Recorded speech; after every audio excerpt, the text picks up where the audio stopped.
Hello, and welcome to the Bible for Worship at St. Paul Lutheran Church on this sixth Sunday after the Epiphany, when our Gospel reading is written in the sixth chapter of the Gospel according to Luke, verses 17 through 26.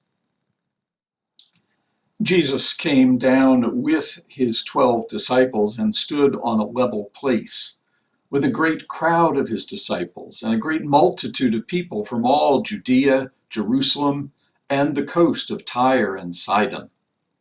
They had come to hear him and to be healed of their diseases, and those who were troubled with unclean spirits were cured. And all in the crowd were trying to touch him, for power came out from him and healed all of them. Then he looked up at his disciples and said, "Blessed are you who are poor, for yours is the kingdom of God. Blessed are you who are hungry now, for you will be filled. Blessed are you who weep now, for you will laugh. Blessed are you when people hate you, and when they exclude you, revile you, and defame you on account of the Son of Man. Rejoice in that day and leap for joy, for surely your reward is great in heaven. For that is what their ancestors did to the prophets. But woe to you who are rich, for you have received your consolation. Woe to you who are full now, for you will be hungry. Woe to you who are laughing now, for you will mourn and weep. Woe to you when all speak well of you, for that is what their ancestors did to the false prophets." The Gospel of the Lord. Thanks be to God. These blessings and woes probably sound somewhat familiar. They are Luke's version of what are commonly known as the Beatitudes, a Latin word that simply means blessings.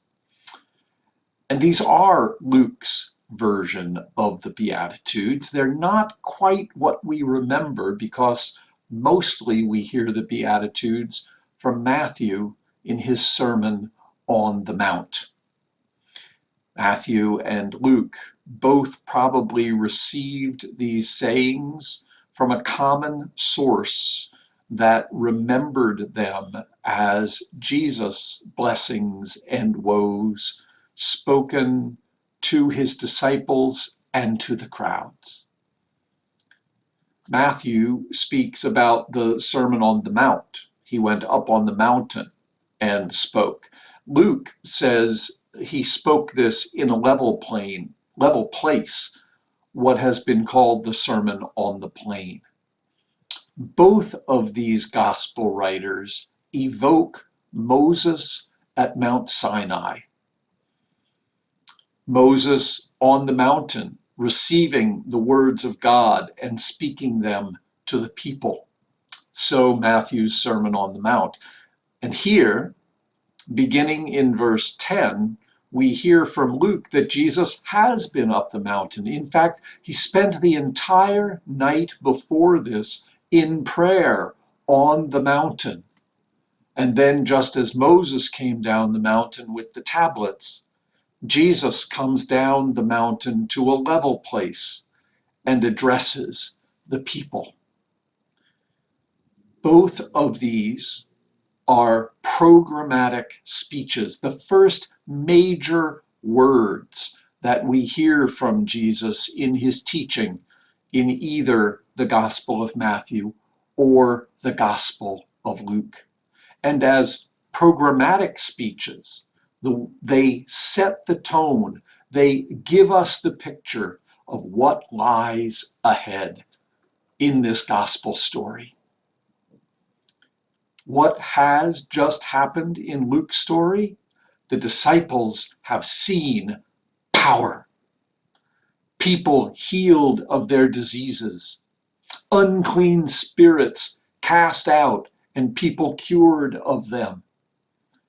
all coming to touch Jesus because power went out from him and they were all healed. The disciples have seen power in the Lord. And what they hear in the programmatic speech of the Sermon on the Plain is that this power will not be used for ease or to gain wealth or to become famous, but rather it is focused on God's rule, the kingdom of God. It's focused on enough for all. It's focused on joy. It is focused on what one can anticipate when God's rule comes to its fullness, what joy there will be in heaven. If that is what power will be used for in this story, then there's a changing of the guard.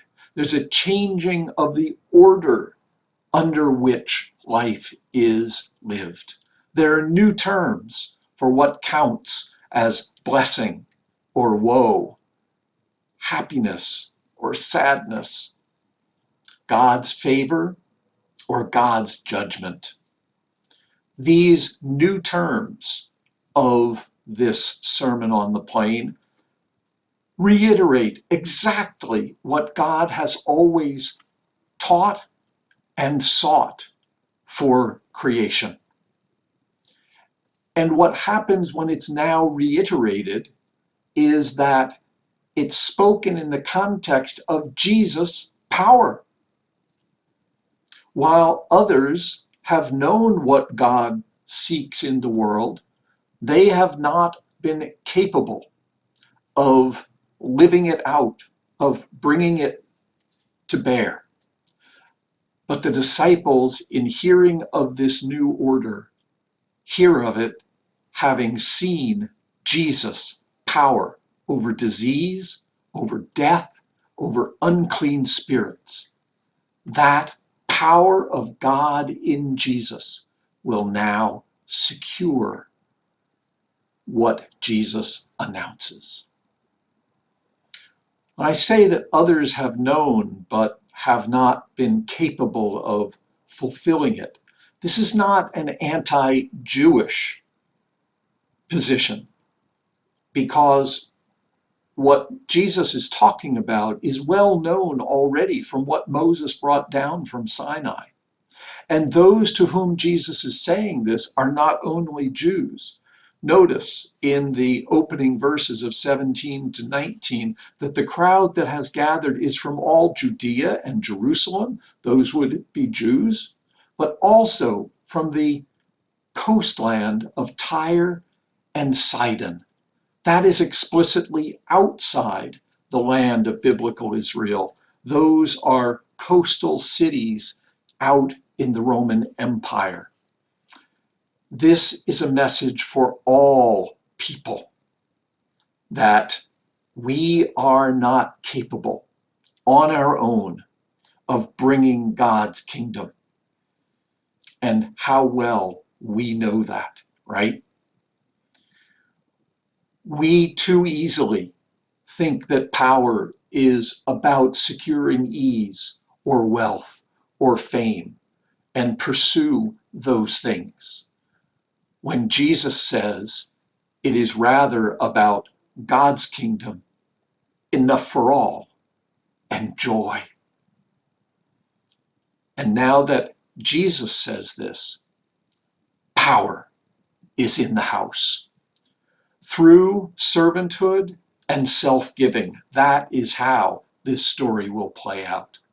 But through servanthood and self-giving, power is in the house with blessing for all. And so we can indeed say, God bless.